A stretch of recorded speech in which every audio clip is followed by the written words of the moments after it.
Good evening, everyone.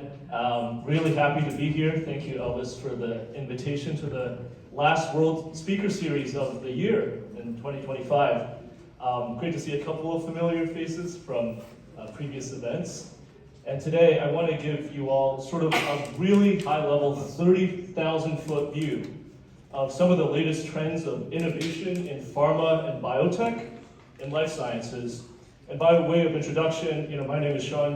I have a PhD in health economics and policy from Johns Hopkins, and I'm currently, in my day job, the group director for real-world value and evidence, which is commercial data science strategy to support our pharmaceutical product commercialization and launch.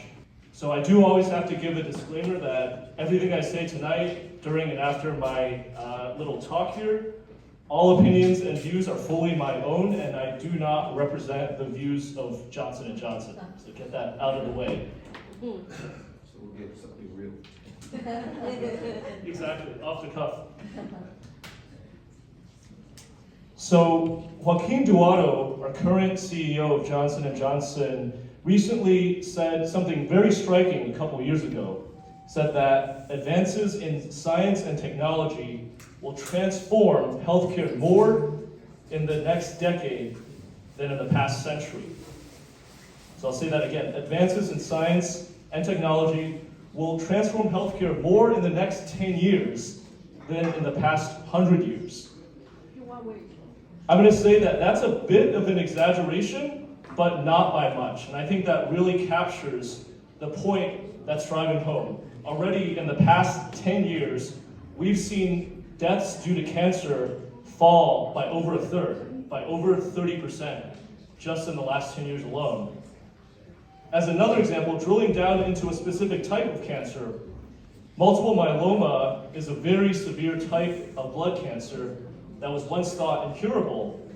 And in the past couple of years alone, even on the strength of J&J products, we've been able to increase life expectancy from about 2 to 3 years to 10 years, and for some patients have a functional cure, which is nothing short of a medical miracle. So again, I only have 10 minutes because these are lightning round talks, and so I'll really just touch on 2 things today. The first, I'll give you all a case example of a direct bladder cancer innovative treatment that I've worked on and helped Johnson & Johnson launch actually 3 months ago, which is very exciting. And we actually just got another indication launch today as well. And then I'll give a super high level overview of some trends of artificial intelligence in pharma and biotech, as well as trends in the next 5 years. Obviously, I have to keep this very high level because, again, we only have 10 minutes.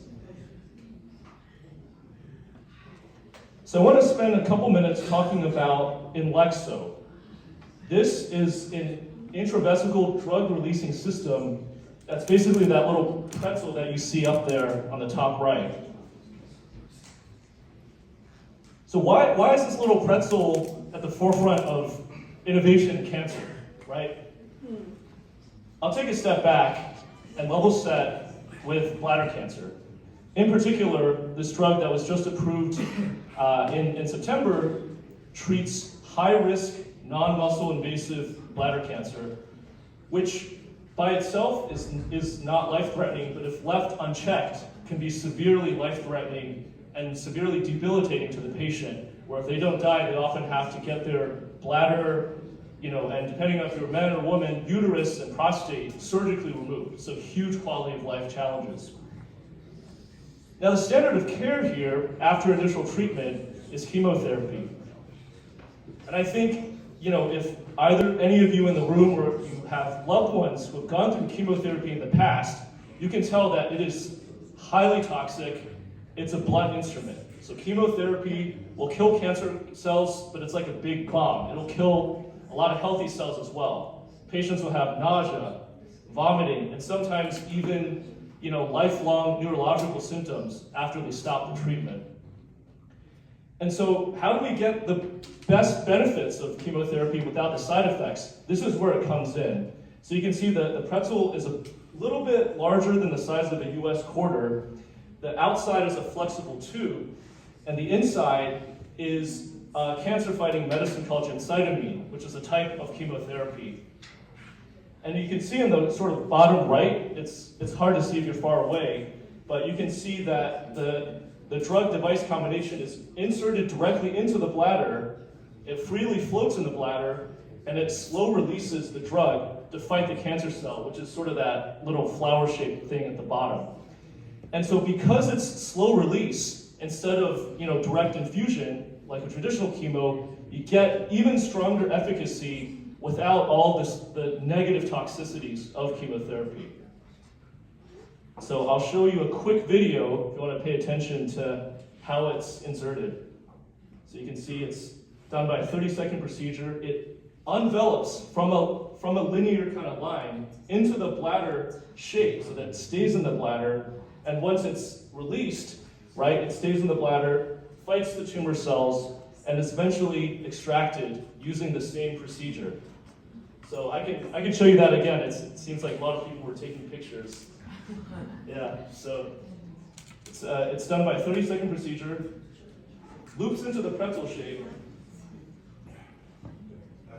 and then it's free floating. Yeah. So we were super excited. It took about 10, 12 years to get this to market. So it was just launched in September, so super excited about that. And I'm not going to go through all this. These slides would definitely take more than 10 minutes. That was the highlight of my presentation. I'll just go through some really quick major trends in AI and pharma and biotech.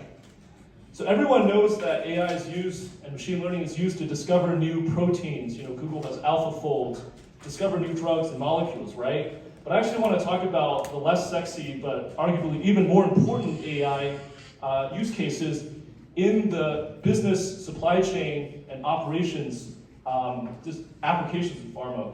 One of the most important things is that AI already has and will have huge potential to accelerate the development of clinical trials, which are needed to get drugs approved to market. Clinical trials are by far the most costly part of pharma R&D, taking from tens to hundreds of millions of dollars before a drug is launched on the market, anywhere from 8 to 12 years.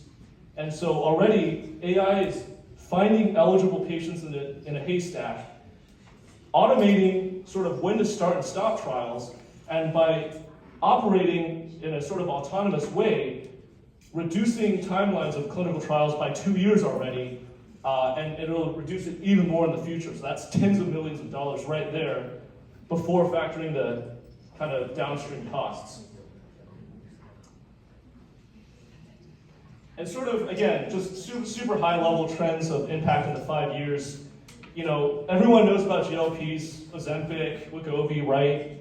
But the next generation versions of Ozempic, Wegovy, the oral versions and the versions that will come, I think is a place to really watch for. And I feel like that's not always talked by Wall Street. It thinks more about today. Because these drugs have huge potential, not just on obesity, but to directly treat cardiovascular, heart health, renal cell carcinoma, so kidney cancer and kidney care, and even potentially Alzheimer's. That's a big question mark, but that's also been a very hard place to tackle. Obviously, I think the previous professor talked about precision medicine, so I won't go there, but huge area of impact in the next 5 years, as well as unlocking patient data. And I think ultimately, I'll close with this. All of these innovations are very exciting to me, right? And they're exciting to businesses, investors, because they'll bring in a lot of money to pharma companies, hospitals, of course, right? Healthcare is 25% of the GDP in the US. But much more importantly, we have to remember that patients are waiting, right?